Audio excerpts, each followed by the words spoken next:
what they can get. They get more money, right? So they have been bought out. They're not. Who are they serving? They have a new God, right? They have a new God, and it's not. But it's the government. They've signed on. They can't speak on this. They can't speak on that. I went up to a church when I was doing a search for a church home. Right way back before 2010, probably about 2009. I went to my cousin's church. And I went up to him and asked him about the political sphere, what he thought. And he goes, I can't talk about that. I got to tend to my flock. I got out of there and never went back. If anybody says that to you about the political sphere that's in the being a pastor, I'd say walk out. That's my opinion. Because it shows who they've signed on to. It shows that they are sitting there signed on to that 501c3 and they only care about how many members they got in their church and how much money the government's going to give them because of that. You know? It's just incredible, and I share this on my broadcast a lot. And it's about the same what JC was talking about, and you're going to come to find me to be just a non-politically correct person that believes in God, that Jesus Christ is my personal Savior. But these people out there that are Christian in name only have put their hands up in the air and have said, it's all in God's hands. Now I share this on my broadcast. That is not what our founding fathers did. Did they say that it was all in God's hands? Lay back and just wait for the British to do their thing? No, they did not. We are called, I feel myself personally, and I hope you guys feel that too, that we have been called, we have been put here right now in America at this specific time, not to do the government's duty, but to do God's duty. We have been called at this specific time to do our duty for the righteousness of America. And we don't do it by putting our hands in the air and saying it's all in God's hands. We got to stand up, speak out, and get involved. Period. If you don't have a sword, sell your cloak. The next thing I got here, or you guys got, I'm going to get, I got to follow the numbers here and follow this map I got on my sheet. Phil Davis. Phil Davis, are you here? Come on up, Phil. Phil Davis is the author of Fall of the Giant. Now he's called into my show. He's called in the show, and I don't know if he enjoyed it or not. But Phil Davis and he's spoken about this on the show. Fall of the Giant. Everybody welcome him.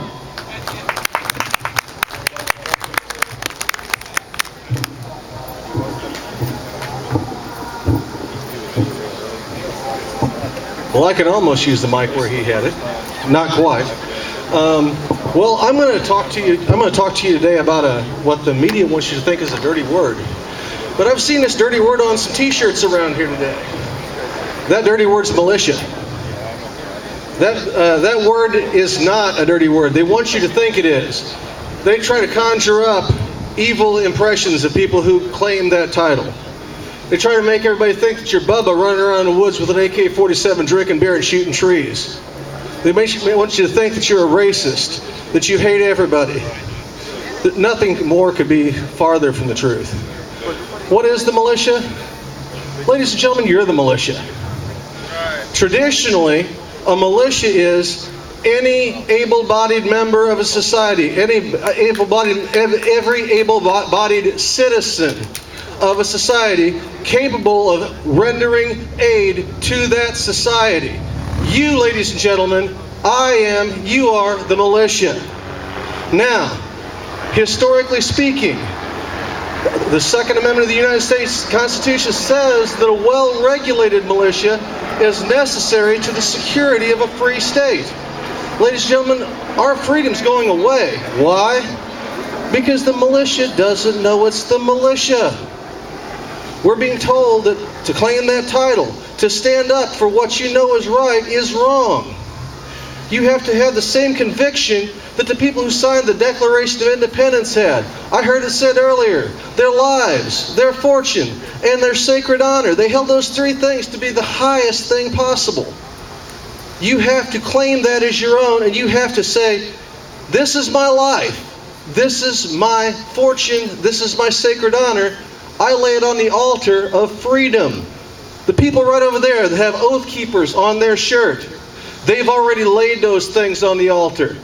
They've anteed up for the big poker game. They're still in it. Every one of you who has been in the U.S. military has anteed up and done your part.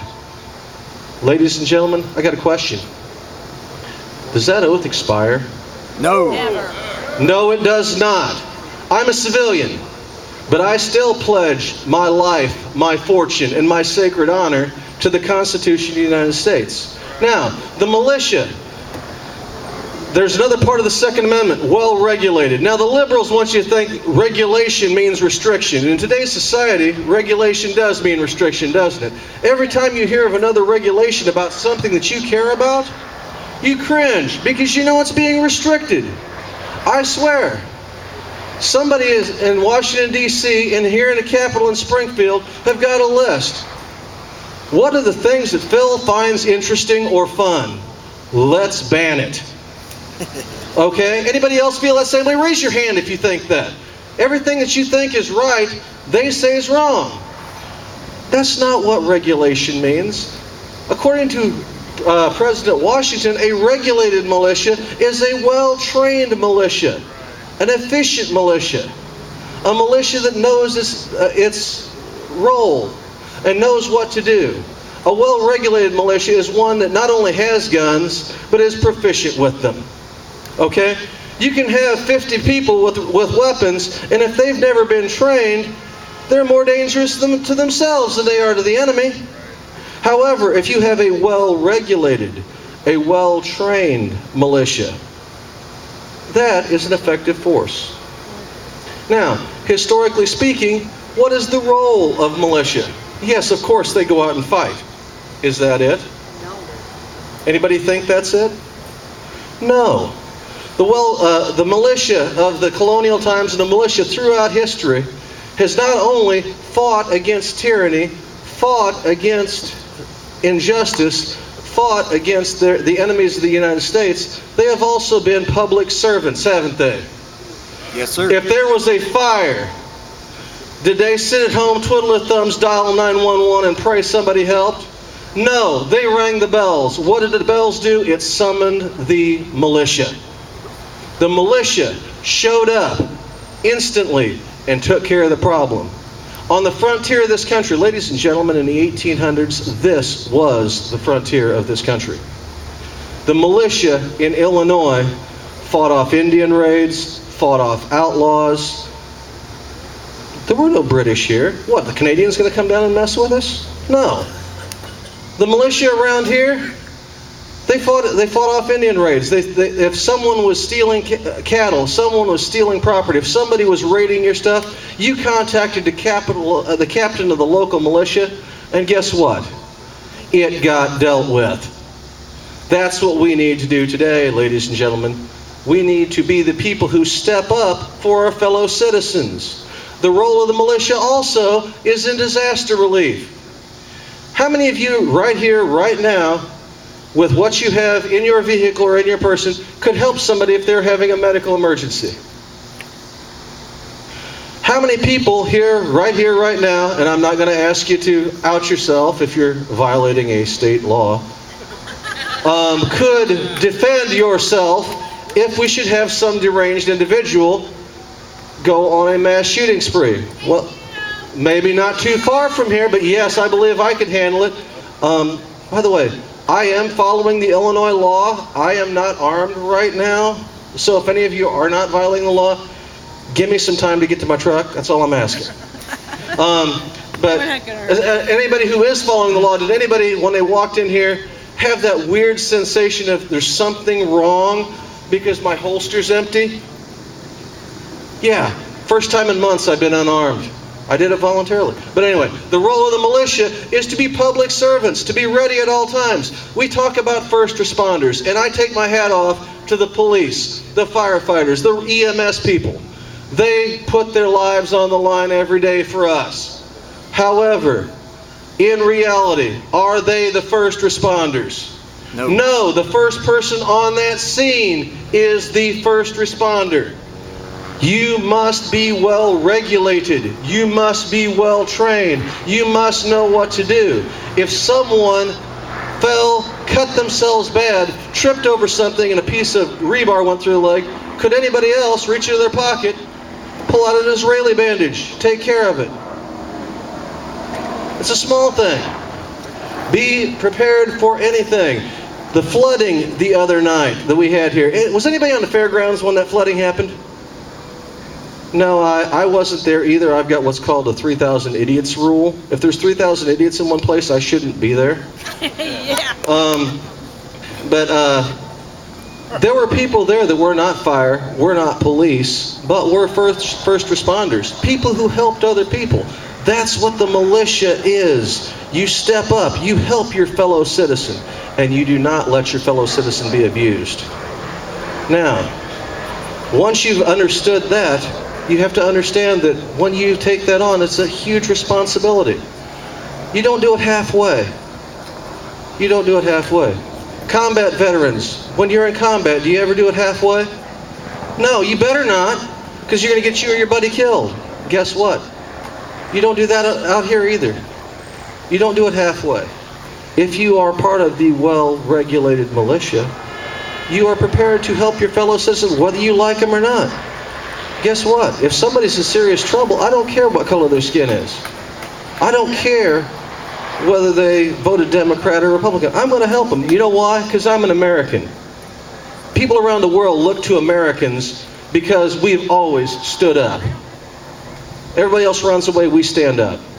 The role of the militia here in the United States is to have private, individual citizens stand up. Now, along with militia, there's another word. That word's revolution. Ooh, he said revolution and militia in the same sentence. Is he trying to overthrow the government? No. No, I'm not. A revolution can be lots of things. A revolution is a fundamental change from where things are. Guess what, ladies and gentlemen? There's a revolution going on right now, and we're losing. Look around you. Anybody here born in the 60s? Is this the same country you grew up in? No. Anybody in here grew up in the 70s? Is this the same country you grew up in? No, heck no. When I went to high school in the 80s, we took pocket knives to school with us. They were on our belts. Guess what? Every farm boy had one. Guess what? If you went out to my truck when I was in high school in the 1980s, there was a shotgun behind the seat. Why? Because doggone it, I was going hunting after school. How long would I be in jail for today if I did that? This is a different country. The revolution's already going on, ladies and gentlemen. We're not revolutionaries. We're counter-revolutionaries. And guess what? If the counter-revolutionaries aren't aggressive, the revolutionaries win. Now, that means you got to fight. You got to fight hard. And I'm not talking about necessarily armed fighting. Revolutions come in all shapes and sizes. First of all, it's political. People around the world die for the right to vote, yet if we get a 30% voter turnout, it's considered a good election. How pathetic is that? We have to educate our friends. Guess what? I've never met a person that I consider a normal, mentally stable individual that thinks Barack Obama was a great president. I've only met a few people that admitted they voted for him, and they were having serious buyer's remorse. However, he won. You know why? Because the revolutionaries herd the sheeple together, send them to the polls so they can get their revolutionary plan through. We, as the militia, have to do more than carry guns. We have to carry knowledge to the people. We have to tell them, hey, open your eyes, look around, know what your rights are. You have to take your friends to the polls and say, now, I'm taking you here, but you understand, you need to vote for what's right for this country. If you got some friends that are completely apolitical, here's a little trick that I love to do. When I was teaching, I did this to my students. This scared the tar out of them when they got the results. I take the platforms of both the major political parties and the Libertarian Party, and sometimes if I could find it, the Green Party, and I lay it in front of them with no titles on it. I said, put a check mark next to the platform plank that you agree with. Congratulations, you're a conservative, and watch them have a heart attack. Most people, if they get down in their soul and they think hard, what they really, really believe in are at least middle of the road to conservative. Libertarian, true libertarian, not necessarily the political party, but true libertarian in their way of thinking. I've actually thought about starting my own political party called the Leave Me the Heck Alone Party. How many people join the Leave Me the Heck Alone Party? I think I would. But anyway, let me get back to it. A revolution can be political. It is definitely social. It is definitely civil. You go out and you talk to people. You stir up the revolution. You make sure that by the time November gets around here, they know what kind of a skunk Hillary Clinton is. They know Benghazi isn't just something that doesn't matter. They know that if any other human being did what she did with emails, they'd be so far in jail they had to pipe air to them. Tell people about this. If you don't know what this is, Google it. 22 of America's Special Forces operators, Navy SEALs, the men who went after bin Laden, sacrificed for politics. Tell your friends about that. And don't just tell them, give them documentation. Anybody can tell you anything. Anybody can tell you anything, but when you show them documentation, that's it. Now, what is a revolution? Why should you fight a revolution? Fighting a revolution is a tough thing. If it actually comes down to fighting, everything else has failed. Did the people of the colonies, get this, a few percent tax on sugar and paper products and tea? That's what they went to war over. That's what they said, enough, we're not getting any representation. We didn't want these taxes. We didn't send anybody to vote for these taxes. Guess what, ladies and gentlemen? You're getting taxation right now without representation, because even if you elected somebody with an R behind their name, they're rolling over for machine politics, aren't they? How many people have been embarrassed because the person who you elected 4 or 6 years ago to stand up against Barack Obama all of a sudden is almost giving him everything he wants without a fight? That's not a revolution. No, but the thing is, that's what they got upset about. So what did they do? Did they immediately start killing folks? No.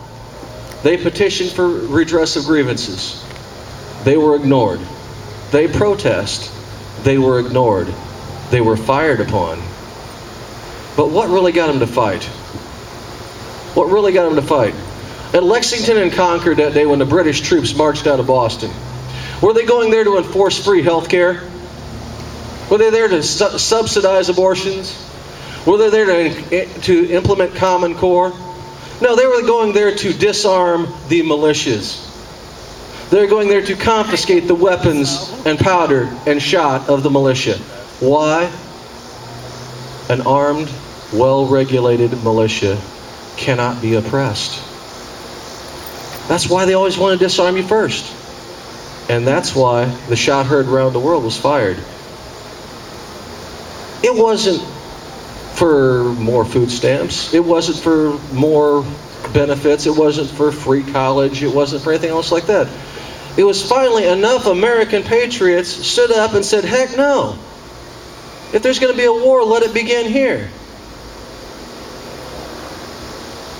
Give me liberty or give me death, a very famous patriot said, didn't he? I care not what other men may do, but as for me, give me liberty or give me death. Another man said, if there is to be war, let it begin here. That was that day. Now, you have to decide in your heart when you're ready to fight. I know where my mark is. The day that they say your constitutional rights are not your constitutional rights anymore. It's coming. The first thing they do is they demonize anybody who resists, don't they? I'm looking across here and I see the Gadsden Flag. Anybody here own a Gadsden Flag? The Don't Tread on Me flag? Just recently they started saying that was racist. How? How? Is resistance against tyranny racist? I don't think so. Heck, I've got brothers that are black. I've got some that are yellow. They all see that flag as resistance against tyranny, don't they? The thing is, they label you. They cause scorn for you. They try to turn public opinion against you. And then they crush you. Remember I said militia was a dirty word? We lost that word about 20 years ago, and I'm trying to get it back. Anybody else here trying to get that word back? Yes. It's not a bad word. That's a word that means service. But that flag right back there, the Gadsden flag, is just as proud as the one with the stars and stripes on it up here. That flag and that flag mean resistance against tyranny. They're trying to make that against the law. They're trying to ban that. They're trying to ostracize anybody who flies that flag because you're a racist, you're a bigot. They've got all these words. Guess what? I've got a word for them too. Idiot. Okay? I'm not a racist. I'm not a bigot. I'm a homophobe. I've bled for people who have different skin color than me, so don't ever call me a racist. Okay? Now, you have to decide when you're going to fight. And when you're going to fight, you got to be all in. Be all in politically first. Because going all in the other way, it hurts. It's ugly. But ladies and gentlemen, the reason why I came up here today was to talk to you about that, and I've got a call to action for you. Become the militia that you already are. The folks right back there have got a table set up. They're an organized militia. You can join. Guess what? You don't have to, though. Because guess what? The militia is also unorganized. You can be militia yourself. Now, I'm not saying you got to spend thousands and thousands of dollars on gear. Guess what? How many people have noticed the little helicopters flying around here all day long? Yeah, a little annoying sometimes. Guess what? For the price that someone spent to take a ride for 5 minutes on that helicopter, you can get a defensive pistol course. Think about that. Which one can save your family's life? A helicopter ride or a pistol course? I don't know if anybody out here has got their concealed carry permit. If you don't, if you are willing, now I don't ever encourage anybody who's not willing, because part of being in the militia, you have to be able, and the second word, and that's the hardest word, is willing to stand up and do your part for your nation. If you are willing to take responsibility for your own security, your own safety, and those of all around you, in your own hands, and accept the responsibility, I encourage you to spend the money. Get the training. Get the concealed carry permit. By the way, the instruction they give you in concealed carry training is kind of a joke. Go beyond that training. Don't be the first time that you ever have to pull that weapon out is when somebody's shooting at you. Yeah, that won't end good. Okay? I spend probably more money than I should on firearms training. But I feel that I am competent in what I do. I'm encouraging you, make it a priority to make yourself ready. Also, go to the Red Cross, get first aid training, get CPR training, get trauma training, so that if someone was to trip and cut their arm or leg, if you got an arterial bleed on somebody's leg, somebody cut their leg, guess what? They could be dead in less than 2 minutes. Do you know how to help them? That's part of the revolution. Actually, it's part of the counter-revolution. Take us back to where we used to be. Most people knew that stuff 50, 60 years ago. Most people knew how to take care of themselves. Most people knew how not to get bullied. Most people knew what to do if someone tried to break into a house in their neighborhood. They freaking handled it. Okay? That's what being part of the militia is. So today I'm giving you a call to arms. The militia didn't come out unless they were called to arms, and this is a call to arms to you, ladies and gentlemen. I'm telling you to get up, get out, or as our friend Brian says, stand up, speak out, and get involved. That's what I'm telling you to do. He put it very eloquently. What I'm telling you is, get off your rear ends, quit watching TV and do something. If you're watching your country go away, you're watching your country die. It's not the same country. The country that I grew up in is on life support, ladies and gentlemen, and they're fixing to pull a plug. Yet we're sitting home watching the Kardashians in the Olympics. How dumb is that? Now, the main reason I got invited here was because of this book. I wrote it several years ago.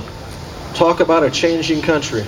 I wrote this during the first years of the Obama administration. I never intended to have it published. I wrote it for friends. Does anybody have something that really irritates them that they just got to do something about? Well, my thing is when I'm reading a novel and somebody screws up the firearms facts. And does that irritate anybody else? Yes. Bill pulled his Glock and took off the safety. Glocks don't have safeties. While firing his AR-15, it went click because it was empty. AR-15s don't go click when they're empty. So I wrote a book. I wrote a story, showed it to my friends. They were like, hey, this is pretty good, you ought to have it published. Hey, this is pretty good, you ought to have it published. Finally, a friend of mine sent it in and got it published. I get this email, hey, we going to do this or what? I'm like, we're going to do what? Do I know you? But anyway, it's published. This book, back then when I wrote it, was far-fetched fiction. Now it is one event, admittedly a horrific event, away from being reality. This book's called Follow the Giant. Does anybody want to take a guess of what the giant is? America. It's the U.S. government. When an animal is wounded, anybody here have livestock, have a horse? When it's injured or scared, what does it do? It lashes out at what's near it, doesn't it? Because it doesn't know what's going on. Guess what this government will do if it ever falls? It'll lash out at what's closest to it. Raise your hand. You're closest to it. Now, in this book, the government's pretty much decapitated. What's left of it enforces martial law. You can't travel more than 5 miles from your house. You can't have more than 3 days' food. You cannot own a firearm. If you speak out, you're put in an internment camp. Or worse yet, if you speak out loudly, you're made an example of. The main character in this book, they tried to make an example out of him, missed him, got his family. Big mistake.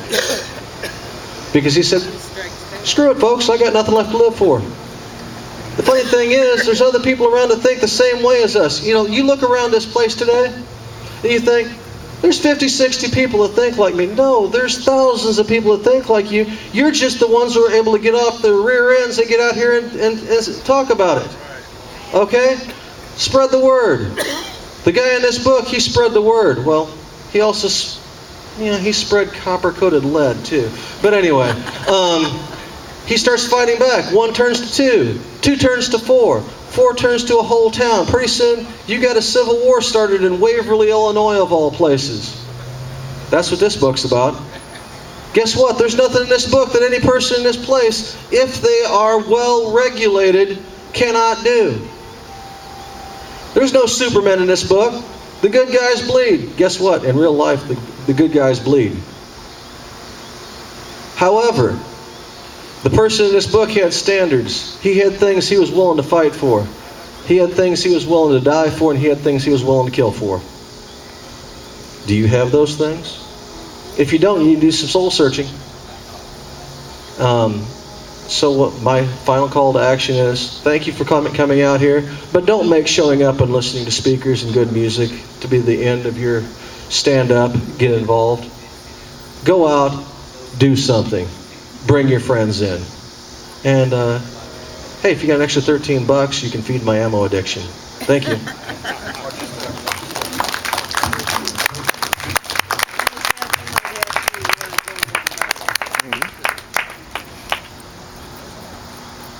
Mel?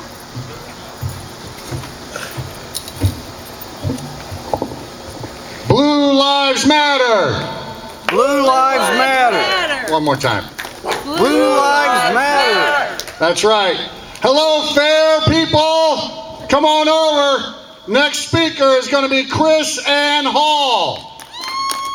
constitutional attorney, well known all over this country. And I'm going to have her husband introduce her. J.C. Wall, everybody. Hall. Did I say Wall? Hall.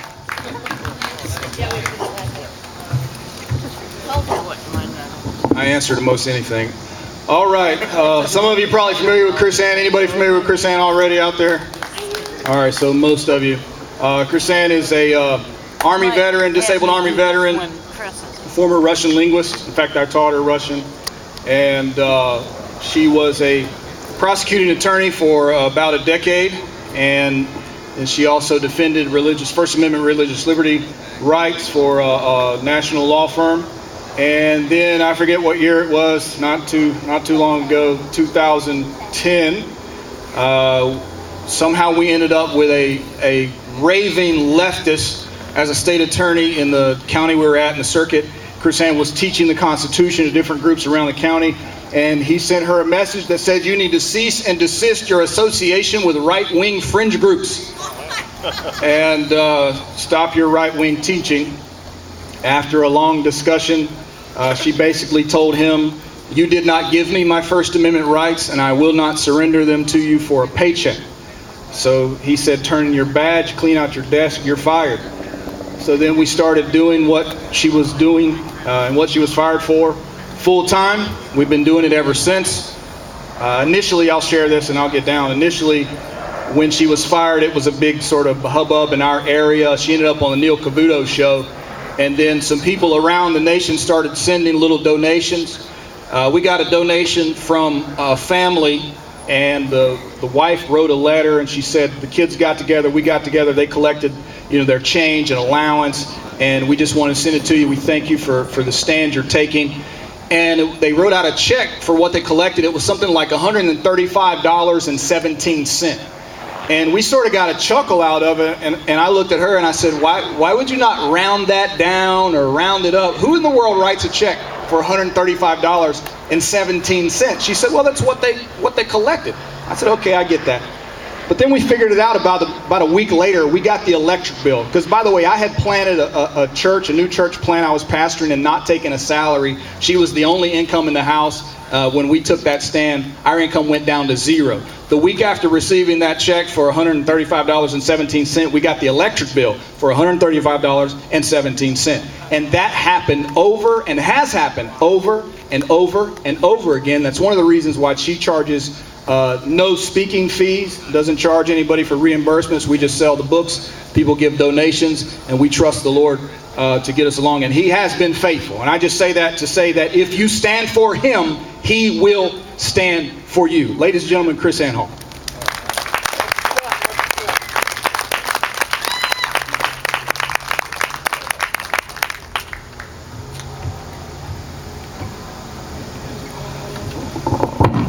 Yeah, I don't need that thing.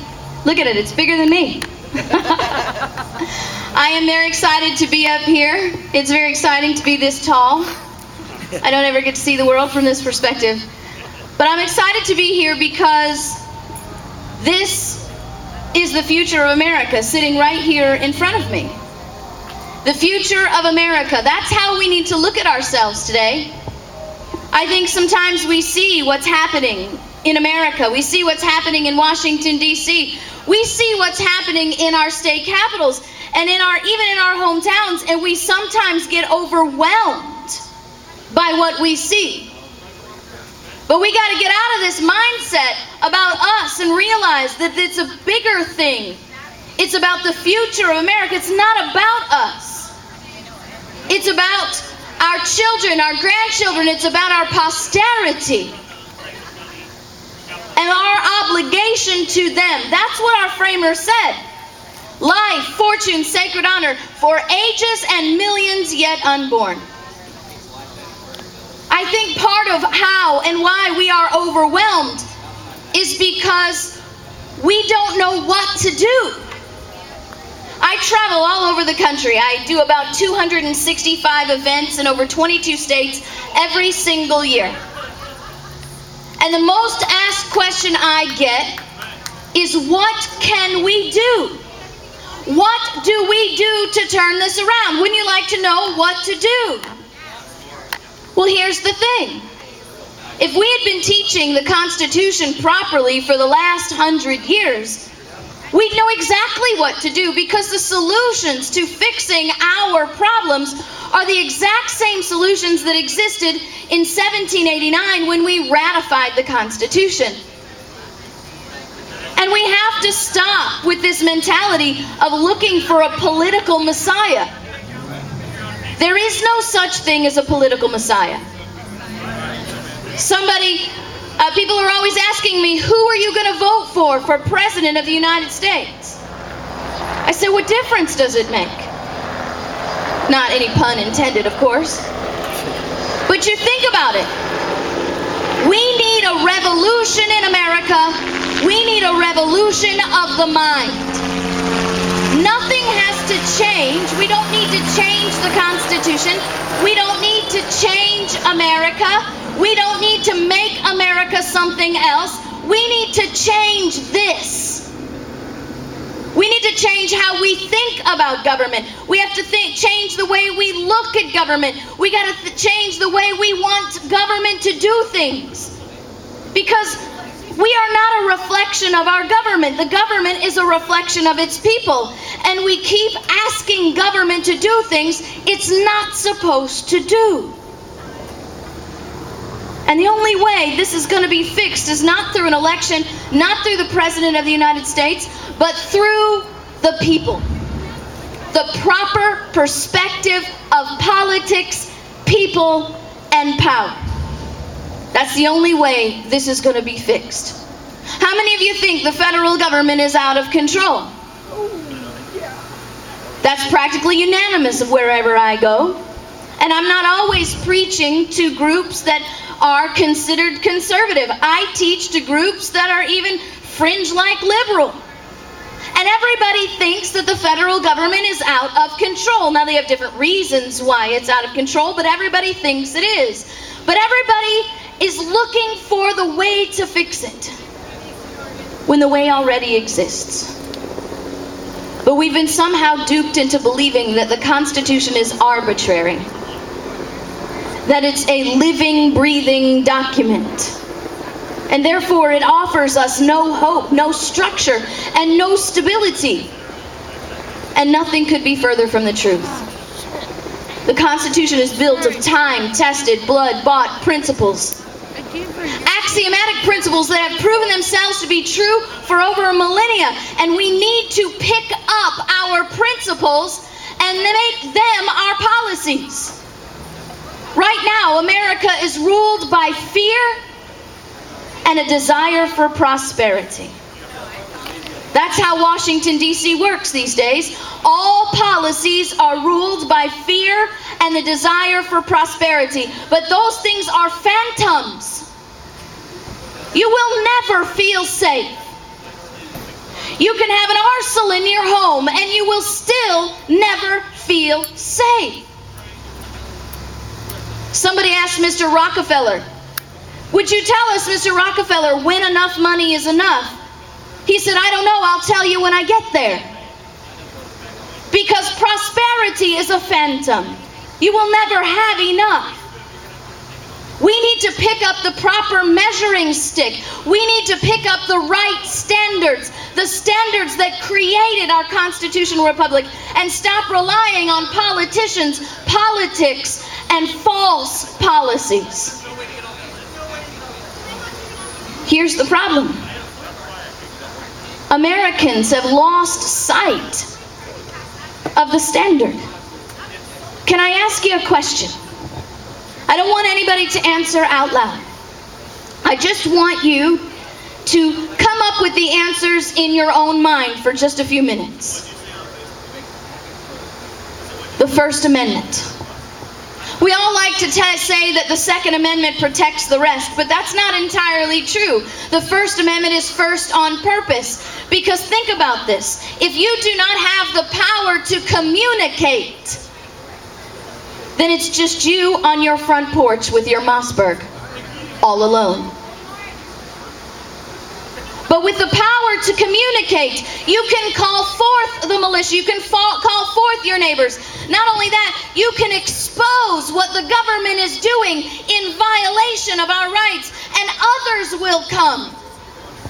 See, that was the difference between Ruby Ridge and Bundy Ranch. How many of you remember Ruby Ridge? Y'all remember Bundy Ranch? Very similar situations, government out of control. Government exercising power it doesn't have the authority to exercise, in violation of the rights and the properties and the liberties of the people. But they ended very differently. Why? Not because of a lack of guns, but because of a lack of communication.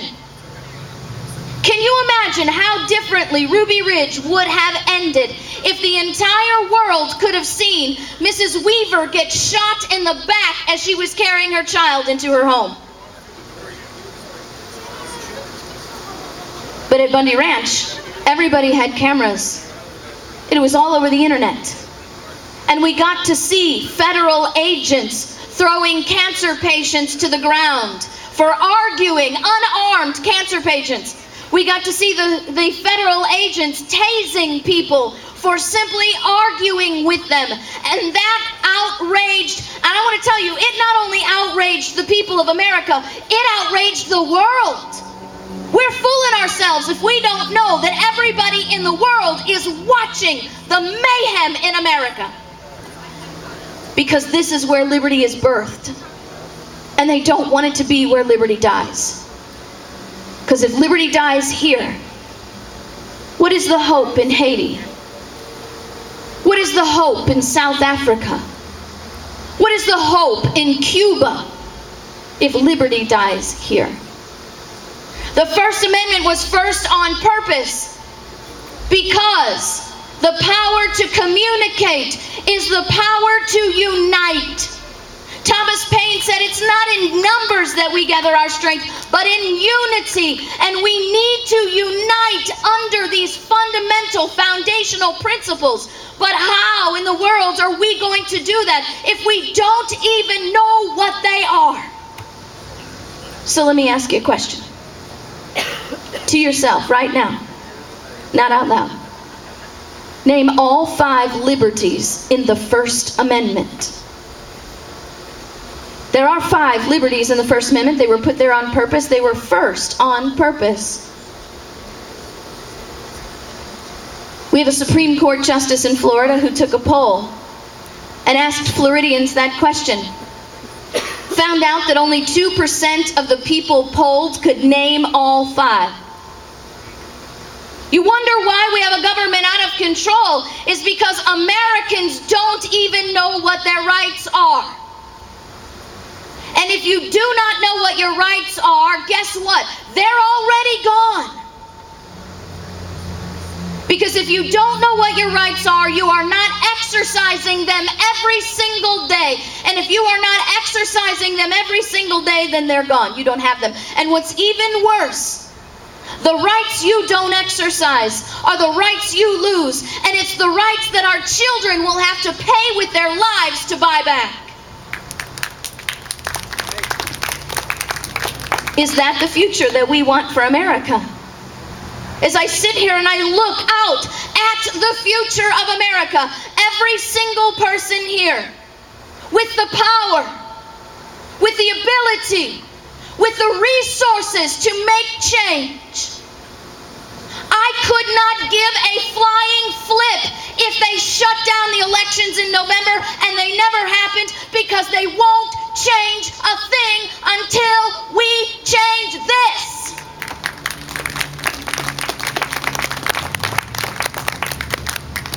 We have to be willing. We have to be willing to choose liberty first.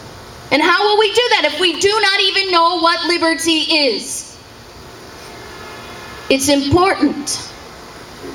It's essential that we become educated on these principles so they can drive the policies of all government.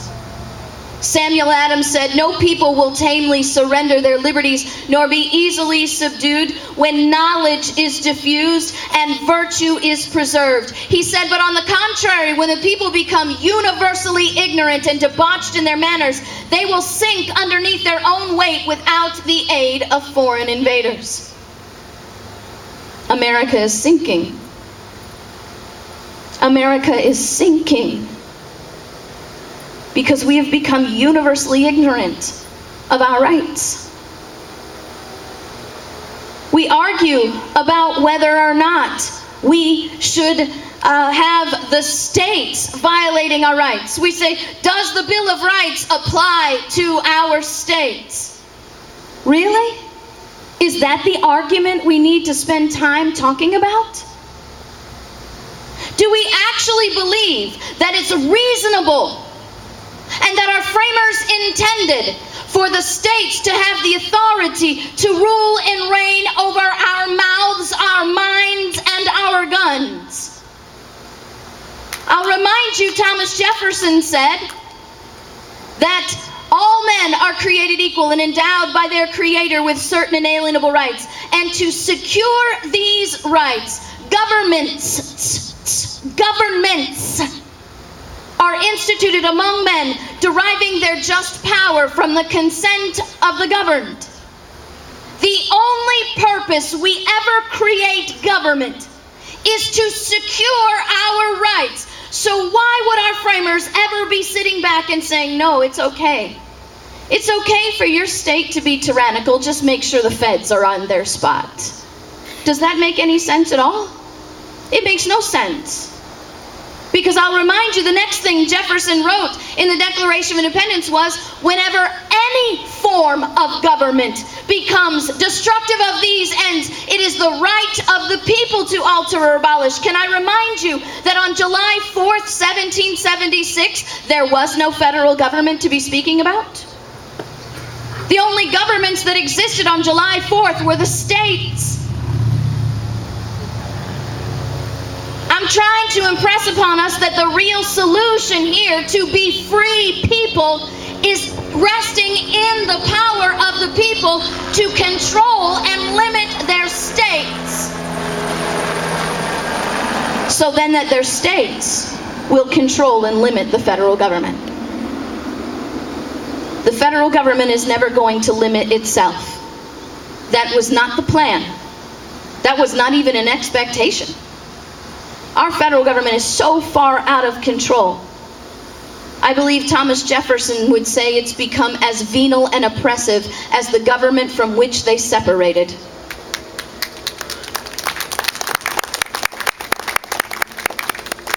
Somebody said the other day, our framers wouldn't even recognize our government today. Oh yeah, they would. Because it looks just like Great Britain of 1776. Go read the Declaration of Independence and don't skip over the list of grievances. Read all those grievances and you will see just how close we are to being as venal and oppressive as the government from which they separated. And then you ask again, what do we do? Do you know in November there are 465 seats in Congress up for election? Do you know in November there are over 30,000 seats on the state and local level up for election? How is it with those kind of numbers and that kind of power that we are still insanely focused on one office and two people? An office, by the way, when operating constitutionally, has less power than Congress. The president is not the leader of America, nor was he ever supposed to be. At best, the president is the leader of the military, but only when there is a formal declaration of war. Can anybody tell me the last time we had a formal declaration of war? World War II. World War II. Every military action that we have had since World War II has been completely and totally unconstitutional. The President of the United States does not have the authority to raise up the military. The President of the United States does not have the authority to call out war. All of those things are reserved to the legislative branch on purpose. Madison said, "We reserved those things to the legislative branch because we knew throughout history that executives are prone to war, and we wanted the legislators to be the representatives of the people to be in control of something like that." The President cannot appoint Supreme Court justices or cabinet members. He can only nominate. And they are only confirmed when 2/3 of the Senate complies. If you don't like Alina Kagan, if you don't like Sotomayor, if you don't like Ginsburg, don't point your finger at the President of the United States. Point your finger at the Senate. They're the ones that put them there.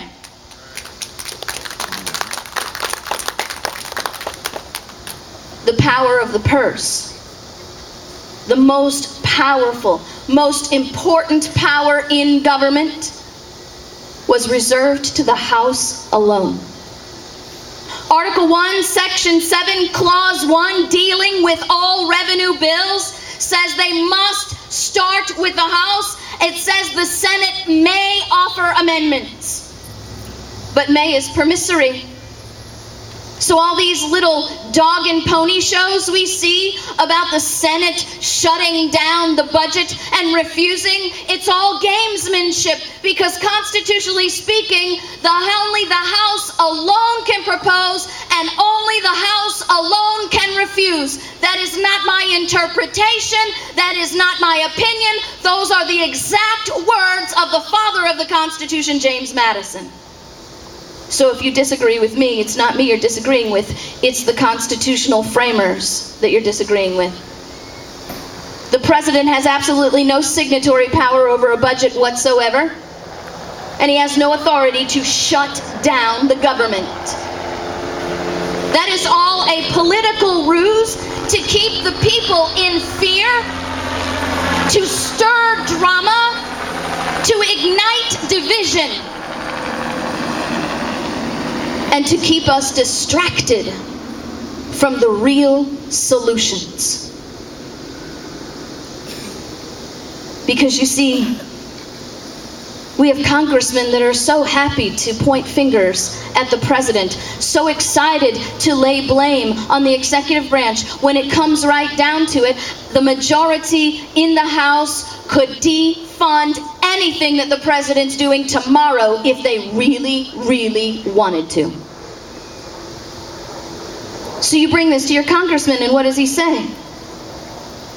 Oh, well, you just don't know how it really works. That's just the Constitution, right? You're just a purist, KrisAnne. The Constitution is perfection. We can't reach that today. You're not dealing with reality. Why aren't we dealing with reality? Because Americans have accepted this false authority for so long that the politicians actually think they are kings. And that will not change until this changes. Until we start driving our politics and our policies by principles instead of phantoms. The most important words in the entire Constitution and Bill of Rights. The single most important section in the entire Constitution is not the Second Amendment. The single most important section in the Constitution says the enumeration in this Constitution of certain rights shall not be construed to deny or disparage others retained by the people. If you did a man on the pole, a man on the street pole, and said to them, the rights enumerated in this Constitution shall not be construed or to deny or disparage others retained by the people, how many Americans could tell you where that is? It's the most important language, and it's the 9th Amendment. The Second second most important language within the Constitution is the 10th Amendment. Within the 9th Amendment, we understand where all the power rests. All the rights in the universe belong to the people. That's what the 9th Amendment says. Whether they're written down or not, they are ours. Power emanates from rights. And the 10th Amendment explains that the powers not delegated to the federal government are reserved to the states. You want to know how to fix the federal government? The people must get educated. We must start making it a priority. If we have time to do something else, then we're not spending enough time on liberty. I'm not telling you to quit your jobs. I'm not telling you to stop spending time with your families or stop eating or stop doing whatever. I'm saying we must set aside a part of our day, every single day, to become familiar once again with our rights. We wouldn't have to do this if we'd been teaching this along and along. But we've put ourselves in the position where we've put government in charge of teaching our generations for so long, and they've completely and totally dumbed us down to understand only that government knows best, government is our provider and our protector, and good citizens just obey. No, I'm sorry. This might be a little hard to hear. Good citizens don't obey. Good citizens disobey when the laws violate a higher law.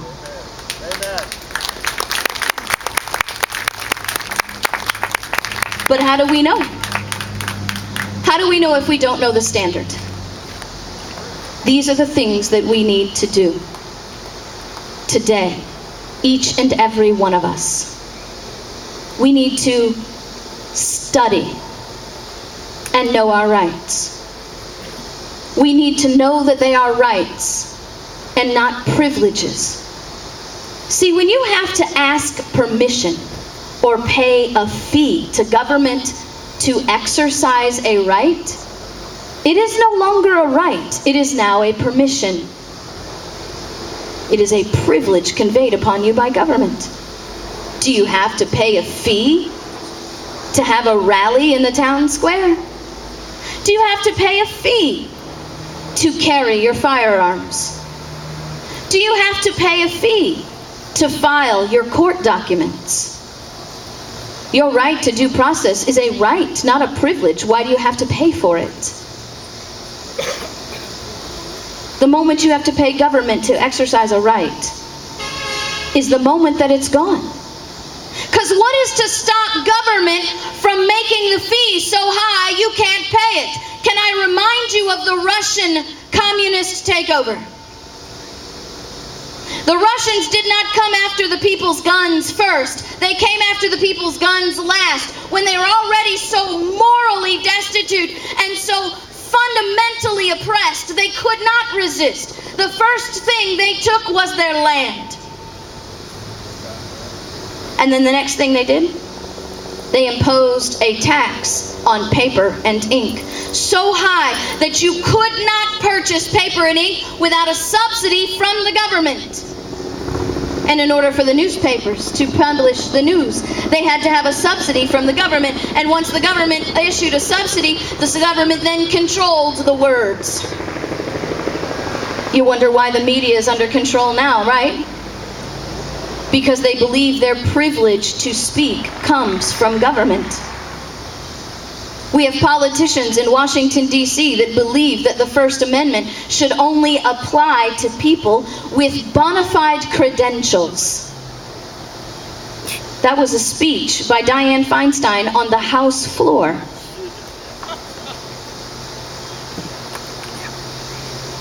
I had a Republican politician, a Republican congressman from Michigan tell me the other day You don't know how it really works, KrisAnne. You don't work in reality. And I just want to tell you something. We know in the House of Representatives that if we want to vote to fund something, we can fund it. It doesn't matter what the Constitution says. We can fund anything we want with 218 votes, and the Constitution does not limit us. Why would they think that? Because we've let them think that. We've got to get educated as to what our rights are. And then we have to be willing to stand on principles, even when it conflicts with political parties and politicians. Period. Let me ask you something. How many of you believe there are people in government that are destroying our rights because they simply don't know any better? How many of you believe there are people in government destroying our rights because they're wicked and they want to? So let me ask you this question. At the end of the day, what difference does it make? Because the result is exactly the same. Whether it's ignorance or maliciousness, your rights are gone. And this idea that we are constrained by voting the lesser of two evils is only keeping the status quo intact. We got to break free from the mental slavery and start electing people based on principles, morality, and not politics. So the first thing we're going to do is we're going to get educated on our rights. The second thing we're going to do is start living them. We don't compromise principles. Go look that up in the dictionary. By the very nature of the definition of principle, it cannot be compromised. Because the moment you compromise a principle, it is no longer a principle, it's just a guideline. And I don't think you'll ever be able to find any of our founding fathers say that our Constitution was just a set of guidelines.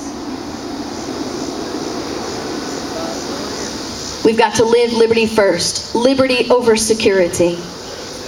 Because Patrick Henry did not say, give me national security or give me death. Principle over party. Because we have to realize that political parties are not government, they are private corporate clubs. And we have allowed private corporate clubs to write law and dictate government to us for way too long. We've got to say principle over party and truth over your favorite personality. Do you know how many times I get criticized for pointing out that some constitutional champion is not really so much a champion? How dare you, KrisAnne? You can't attack that person. He has an 85% constitutional rating. Really? Woohoo! 85%. Is that what we call a champion now? I wonder if that's how the Olympics works now. If you come in 15th place, because that's what 85% is, right? 15 down from the top. If you come in 15th place, we're going to give you a gold medal and call you a champion now. But we do that with politicians. Does that work for you? Because think about that. If they are voting in favor of the Constitution 85% of the time, that means they are voting against the Constitution 15% of the time. They are breaking the supreme law of the land 15% of the time. Are we okay with that? Nope. We keep electing them. We keep defending them. We must be okay with that. Would that work for you? You're driving down the road. You get pulled over by a police officer. The officer says to you, you've broken such and such a law. And you look at the officer and say, but officer, I follow the law 85% of the time. You gotta give me a pass. How's that gonna work out for you? You wonder why the FBI director, Comey, declared Hillary Clinton above the law?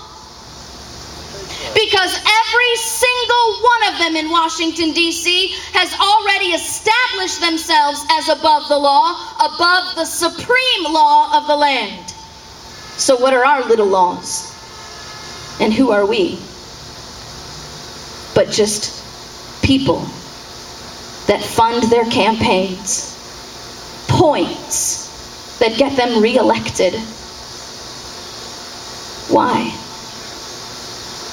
Because we've forgotten that we are a government instituted among men, deriving their just power from the consent of the governed. What do we need to do? We need to get educated on our rights. We need to stand for liberty first principles. And then we must have the courage and the conviction to not comply if they do not match. Period. Article 6, Section 2 of the Constitution says, "This Constitution and the laws of the United States which shall be made in pursuance thereof shall be the supreme law of the land."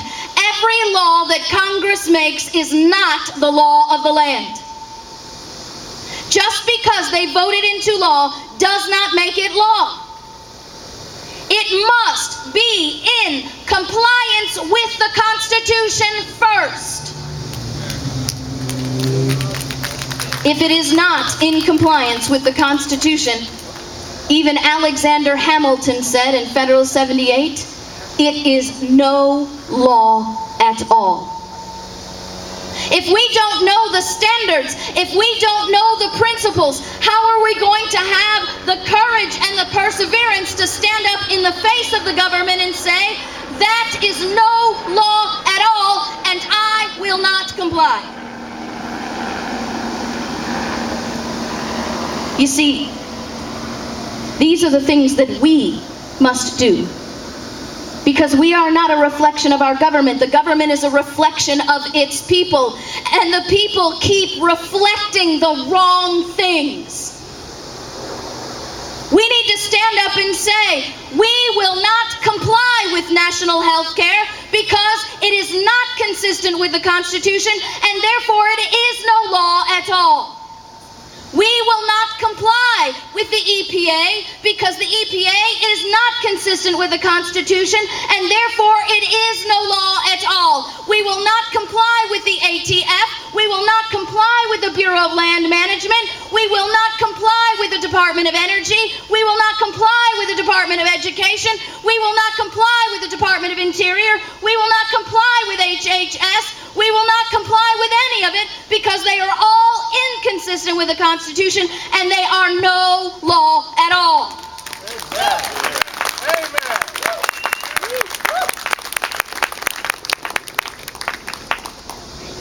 And that's the only way things are going to change. As long as we keep funding and supporting the status quo, things will only get worse. We've got to take back the power and the control on the state and local levels where we have the power and control. I don't believe that we have any right to have any kind of fervor, any kind of passion for a presidential election if you have not already felt that kind of passion over your sheriff or your governor, because your sheriff is 10 times more powerful than the President of the United States in your jurisdiction, and your governor can look at the President of the United States and tell him to get his butt back in the White House. He's got no business in Illinois.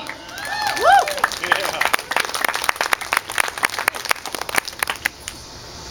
But if we can't clean up our own house, how do we have any kind of consideration of trying to clean up the White House? So here's the problem. Or rather, here are the conclusions. We must first become educated so that we know what our rights are and we can exercise them on a daily basis. Knowing doesn't do anything unless you're exercising. Before you leave here today, I hope you know all 5 liberties in the First Amendment, and then you have made a plan to exercise every single one of them every single day. We must know the principles of liberty, and we must uphold them above everything else. And then we must be willing to refuse to comply when their principles of the Constitution conflict with the government's policies. And if we do not, here's what we say. Because we've heard this a lot today, haven't we? We hold these truths to be self-evident, that all men are created equal and endowed by their Creator with certain inalienable rights. If we are not willing to do these three things, then what we're saying is we do not believe that our rights come from our Creator. We do not believe in a Creator, and we believe that government is greater than God.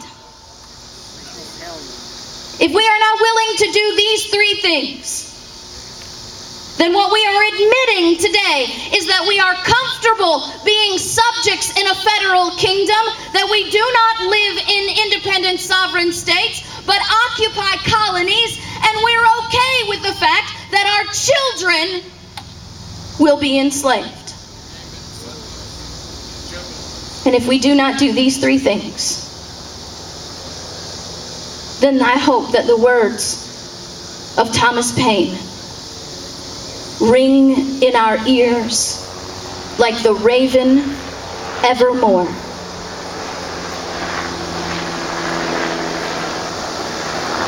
Thomas Paine said, in Common Sense, was it Common Sense? It's an American Crisis. He tells this story. He said, I was standing outside of an inn, and this Tory, the Tories are the big government guys, came out, and he said he had his arm around a young boy, as pretty a lad as I ever did see. And he was bragging about the government of the day, boasting of the things that they had done, and laughing about, he said, at least there'll be peace in my day. Thomas Paine said, that is a wicked, selfish parent. He said, only a generous parent will say, if there be trouble, let it be in my day, so my child may have peace. Americans must understand that we have to be sick and tired of the immorality in government. We have to be sick and tired of the slavery of debt and the slavery of servitude being posed upon our children. And we must be uncomfortable in that more than we love the comfort of servitude. We must understand that if we fail to do these three things, that we will be classified throughout history as people who were pacified in prosperity, lazy in luxury, complacent and compliant in their comfort, and so selfish and self-centered that they were willing to pass on their debts to their children just so they could be comfortable. Alexander Hamilton said, your children's children will curse you. If we are not willing to do these three things, that is the consequence. But we have the power to do all of that tomorrow, today, this afternoon. We can start today. We can say, hey, you know what? I messed up. I'm guilty. I was complacent and compliant. I was ignorant. But no more. I will from this day forward be the right citizen that my children will look back upon with gratitude and love for the gift of liberty that we've passed on. Just three things. You and you and you and you and everybody. Just three things that we can do as individuals that will make and change the world. And the bottom line is this. We must just simply say, I am not a subject. I am not live in a kingdom. I am a free man. I live in a constitutional republic. And the government is my servant.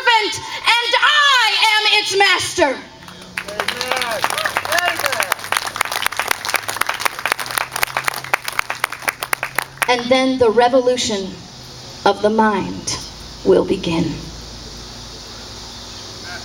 What do you say? We can do it. We can do it. Amen. Hallelujah. Thank you, everybody. God bless.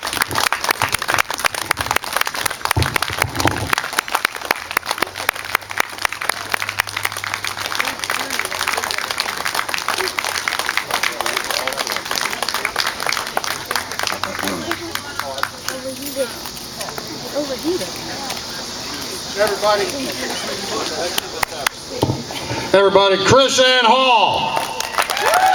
Can you say, we can do it? We can do it. We can do it. We can do it. We can do it. Go over there to attend real quick. Get anything you can to educate yourself. And then pass it on to everybody you know. We're going to take a little bit of a musical break. Bill Ward is going to be sitting here playing some patriotic music, and we will be back with more speakers. Some great speakers like Babette Halder and others.